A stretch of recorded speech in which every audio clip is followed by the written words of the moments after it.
조인섭 변호사의 상담소.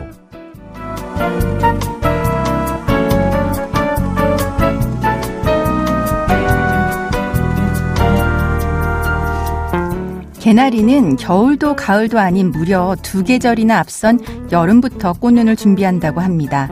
조용히 때를 기다리면서요. 모든 것에는 시기가 있다고 하죠. 꽃눈처럼 단단한 껍데기 속에 소중한 것을 준비해놓고 있다면 만개하는 시기는 언제든 꼭 오지 않을까요?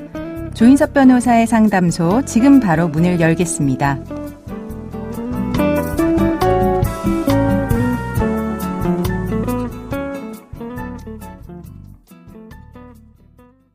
당신을 위한 로하우스 조담소 이명인 변호사와 함께합니다. 안녕하세요. 안녕하세요. 법무법인 신세계로의 이명인 변호사입니다. 오늘은 어떤 고민이 기다리고 있는지 먼저 사연부터 알아보겠습니다.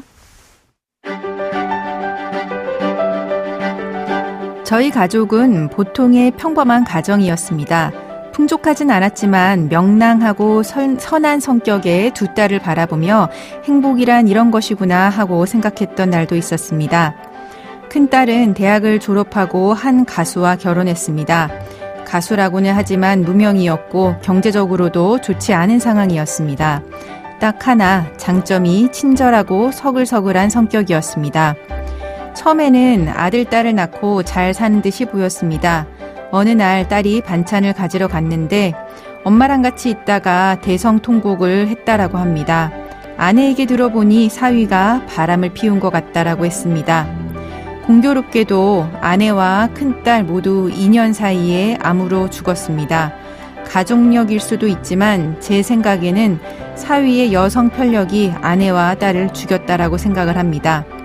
사위도 면목이 없는지 저희 집에는 오지 않고 연락을 한 적도 없습니다. 하지만 손녀와 손자는 자주 만났습니다. 현재 손녀는 고등학생이고 손자는 중학생입니다. 손녀와 손자는 어렸을 때부터 저희 부부가 거의 키우다시피 했습니다. 그래서 정도 많이 들었고 저에게는 유일한 혈육이니 볼 때마다 만감이 교차하곤 합니다. 손녀 말로는 사위가 만나는 여자가 있지만 재혼은 하지 않았다라고 합니다. 사위는 여전히 경제적으로 어려운 상태인 것 같습니다. 저는 그동안 투자해놓은 자산이 더 불어나서 재산이 더 많아졌습니다. 손녀와 손자에게만 재산을 상속하고 싶은데 가능할까요?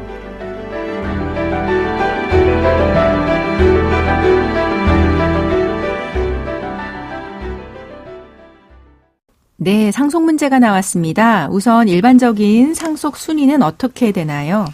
망인, 피상속인이라고 하죠. 피상속인의 유언이 없거나 유언이 무효인 경우 법정 상속이 이루어집니다. 네. 민법이 정한 법정 상속인의 순위는 피상속인의 직계비속, 그러니까 자녀, 그리고 손자녀 등이 제1순위 상속인이고요. 네. 직계존속, 그러니까 부모 또는 조부모 등을 의미하죠. 가 제2순위 상속인입니다.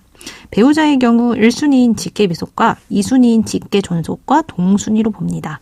상속이 발생한 경우 1순위 상속인이 존재하면 그 다음 순위의 사람은 상속인으로서 권리를 주장하지 못합니다. 네. 우리 사연 같은 경우 할아버지가 사망하게 되면 원칙적으로 1순위인 직계비속인 두 자매 그리고 배우자가 상속을 받게 됩니다. 네. 네. 근데 지금 이제 사위가 이제 문제가 될 것 같은데요. 왜냐하면 이제 뭐 부인도 사망을 했고 이제 딸도 사망을 한 상황이기 때문에 사위가 그러면 이런 상황에서 상속받을 수 있을까요? 사위는 원칙적으로 상속인이 아니기 때문에 장인의 재산을 상속받을 일은 없습니다. 네. 하지만 사연자의 재산은 사위가 이미 사망한 딸을 대신해서 상속을 받게 되는데 이를 대습상속이라고 합니다. 네. 대습상속이란 상속을 받아야 할 사람이 상속이 개시되기 전에 먼저 사망하거나 상속 결격이 된 경우 그 상속인의 배우자나 자녀가 대신 사망하거나 결격이 된 사람이 받아야 할 상속분을 대신 받는 제도입니다. 사연자의 경우를 보면 원래 첫째 딸이 아버지의 재산을 상속을 받아야 하는데 딸이 아버지보다 먼저 사망했기 때문에 딸의 몫을 딸의 배우자인 사위가 대신 받을 수 있게 된 것입니다. 네, 그렇군요. 근데 만약에 지금 사위가 지금 사귀는 사람이 있습니다. 그 사람과 재혼을 하게 되면 그런 경우에는 어떻게 될까요? 사위가 대습상속이 가능한 이유는요. 장인과 사위 사이에 인척 관계가 남아있기 때문입니다. 네. 즉 딸은 이미 사망은 하였지만 사위는 여전히 사위고 장인은 여전히 장인인 것인데요. 네. 그러나 이러한 인척 관계는 사위가 재혼을 하게 되면 사라지게 됩니다. 재혼을 하게 되면 더 이상 사위는 사위가 아니게 되기 때문입니다. 네, 그러면은 사위가 재혼을 하면은 네, 지금 사연자로부터 상속을 받을 수가 없게 되는 거네요.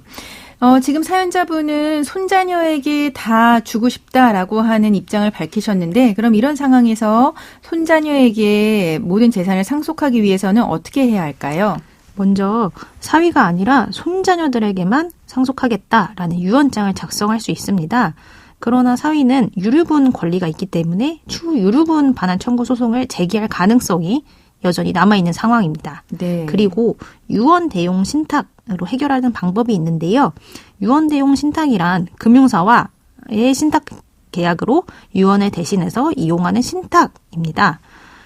예를 들어 첫째로 자신이 살아있는 동안에 내가 직접 관리하고 운용한다.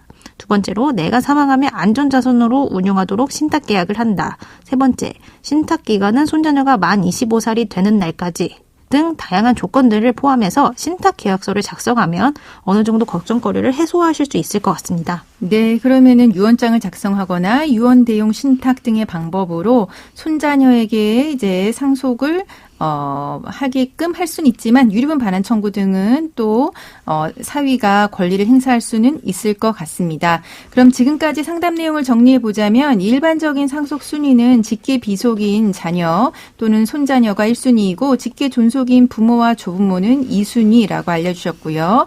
다만 지금 사연 같은 경우는 사위는 대습 상속으로 딸의 몫에 대해서 상속을 받을 수 있는 권리는 있습니다. 하지만 사위가 재혼을 하게 되면 인척관계가 소멸되기 때문에 대습 상속권은 없어지고요. 지금 상황에서 사연자분은 손자녀에게 상속하겠다라고 하는 유언장 작성을 할 수는 있지만 사위 입장에서는 유류분 반환 청구권을 통해서 본인의 유류분을 찾을 수 있다라고 하는 것까지 알려드렸습니다. 지금까지 이명인 변호사와 함께했습니다. 네, 감사합니다. 조인섭 변호사의 상담소는 유튜브를 통해서 다시 듣기 하실 수 있습니다. 궁금한 점이나 건의할 사항이 있으면 댓글을 달아주세요.